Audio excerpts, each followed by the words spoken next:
According to the U.S. Surgeon General, even before the pandemic, about half of U.S. adults reported experiencing measurable levels of loneliness.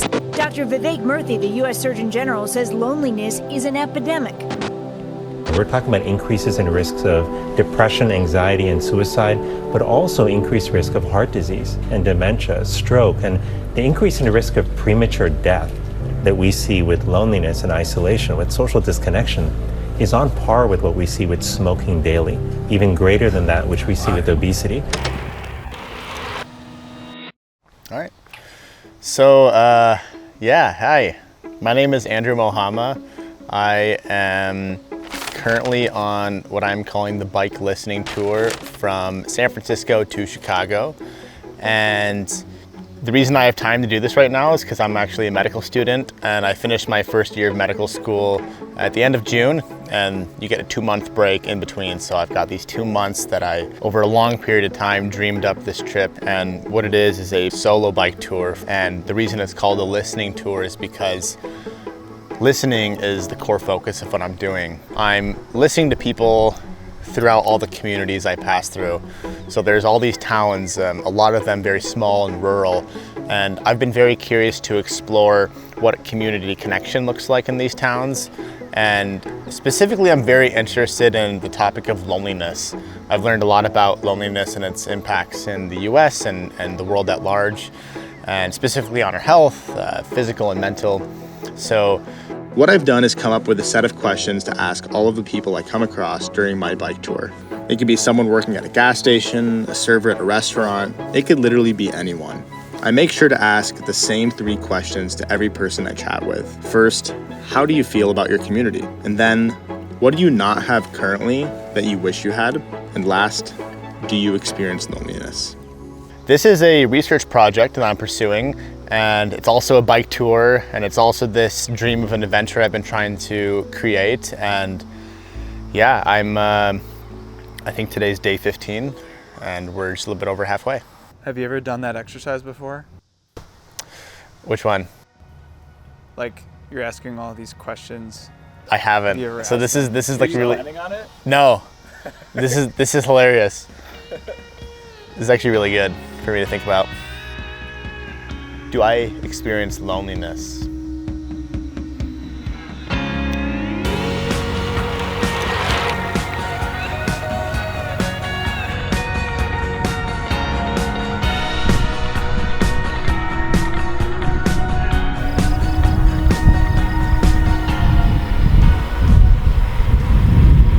Weather radar doesn't really stay true to what you see. So you kind of have to just be ready for anything. Today was definitely the biggest mechanical I've ever had in my entire life.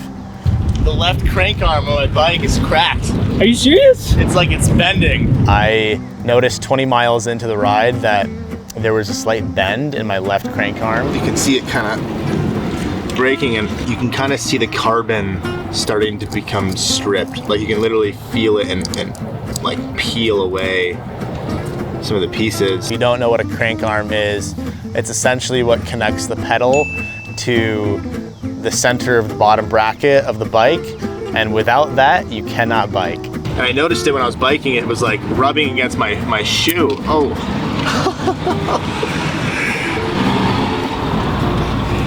Yeah. So it's good fun, you know, it's oh yeah, it's part of the adventure. So in attempts to fix it, got a metal rod from Ace Hardware, and I just wrapped it with duct tape as much as I could, and my foot was rubbing against it as I was biking, but it biked for 30 miles pretty well, and I started to think, well, maybe I can make it to Omaha and get to a bike shop that may have this part. Omaha is about 300 miles away from where I was. That was not gonna happen. Hi, my name is Andrew. I am wondering how I can get in touch with someone who would warranty an Easton crankset.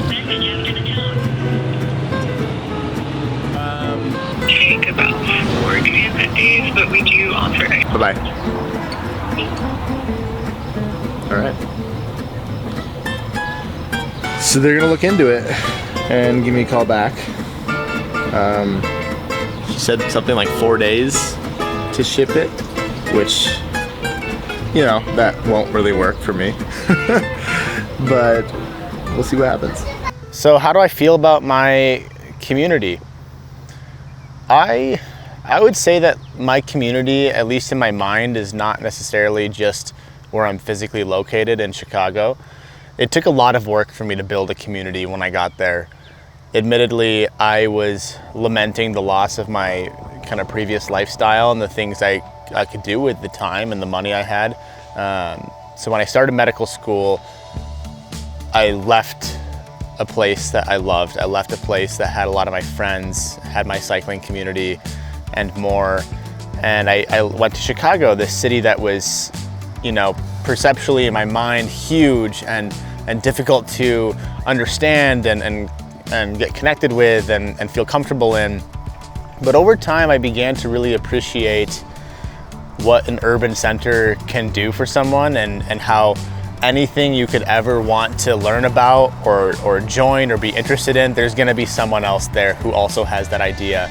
And I think that that's where I found profound sense of connection, is like, no matter who I am or what interests I have, I'm gonna find someone who might share that interest. So you've been here quite a long time. How do you feel about the community here?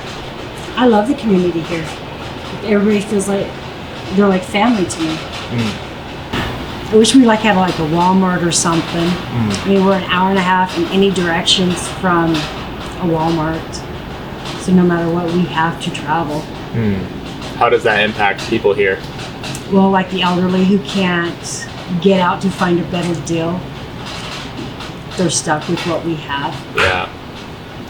Do you ever experience like disconnect being out here? Have you ever experienced feeling lonely? Oh no.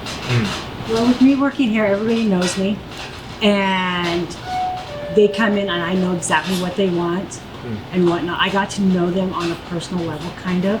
Well, thanks for sharing. Sure. Is there anything else? Thank you so much. Anything else you want to say?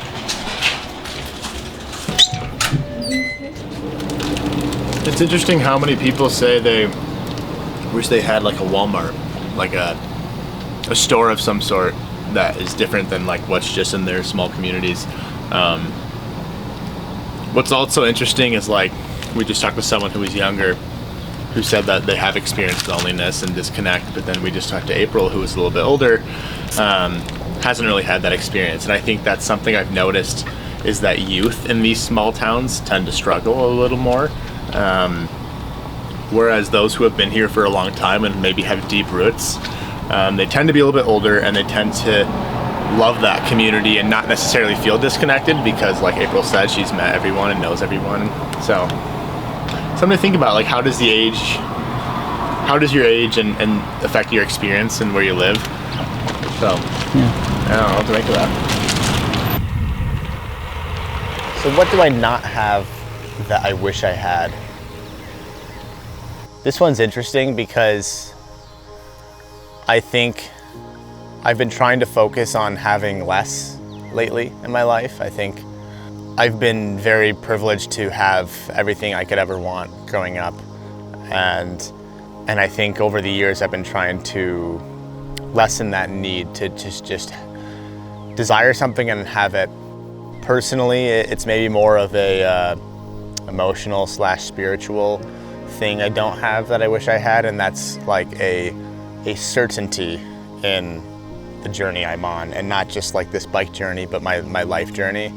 I think I really get stuck in patterns, specifically circles of thinking that I'm losing parts of me that I wish were at the forefront. So I think that's something I wish I had, was certainty about my journey, despite its you know, impermanence and difficulties and changes. Yeah. You're gonna need like a little stick or something, because the epoxy is like 2 tubes, right? Yep. I would also get some duct tape, honestly. Yeah. Unless you have something. I do have duct tape. So I went into another Ace Hardware. Somehow I got really lucky to hit 2 Ace Hardwares today and got epoxy and lathered it up the crank arm, let it cure. Thank you for calling Fox Factory. All calls may be So good. They're the best kind of lunch. at 4 p.m. Wrapped it again with some hardwood and sticks and duct tape, and immediately, literally the first push I put on the crank arm, it just cracked in half more than it has cracked before, and it's not rideable.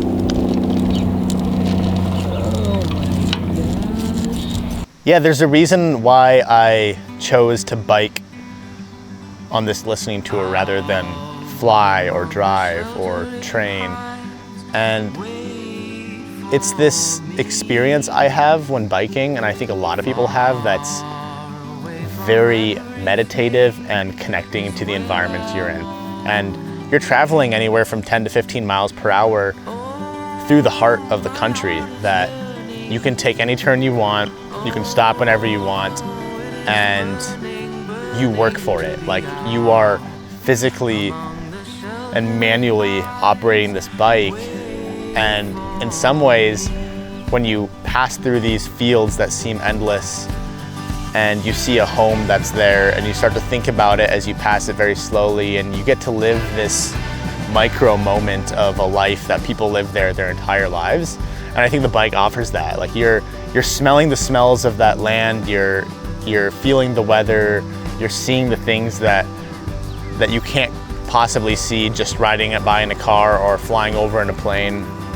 And I think that people are interested in those who are traveling by something like a bike. And I wanted to dedicate that experience to these communities and show that I'm coming out here in this very challenging way to get to know what's happening out here and to get to know you. And I think that it connects you more to their experience, and they also are receptive to that. Do I experience loneliness? I know for sure I've experienced loneliness, without a doubt.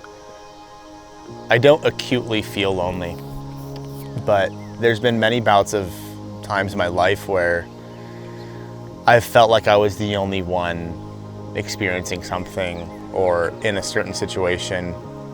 And, you know, when friends leave the town I live in, or when I leave, or when just things happen in my life that make me really dissociate from those around me, I tend to feel lonely. And I think I recognize how that's impacted me and how that's like affected everything else in my life. And that's when I became, not in that moment, but over time, thinking about that, recognizing that if people are feeling that acutely and chronically, I can't imagine living that way. So I've definitely felt lonely. Right now I don't, though, and despite being on this tour alone, I've realized that aloneness and loneliness are two very different things. What I've seen across the country in terms of people's experiences with loneliness has really varied. Going into this trip, I had a feeling that these small rural towns that we perceive to be really disconnected from all else in society would feel it the worst. But what I found is the smaller the town, actually the more connected they feel in that community, and the less loneliness I've been able to observe, which has really showed me that like there are ways of living in these small towns that I wonder, how could we apply that to larger urban centers and larger communities? Like, what are the things that are happening there? Like knowing your neighbors and going to the grocery store and being known on a first name basis and showing up at someone's home if they've lost someone in their family. How can we make that a reality for bigger places that are often disconnected? I've also noticed a discrepancy between the youth and the elderly folks I've been able to chat with. I think that young people have actually struggled more with loneliness than those who tend to be a bit older. I'm not sure why that is just yet, but it's been interesting to observe the age differences.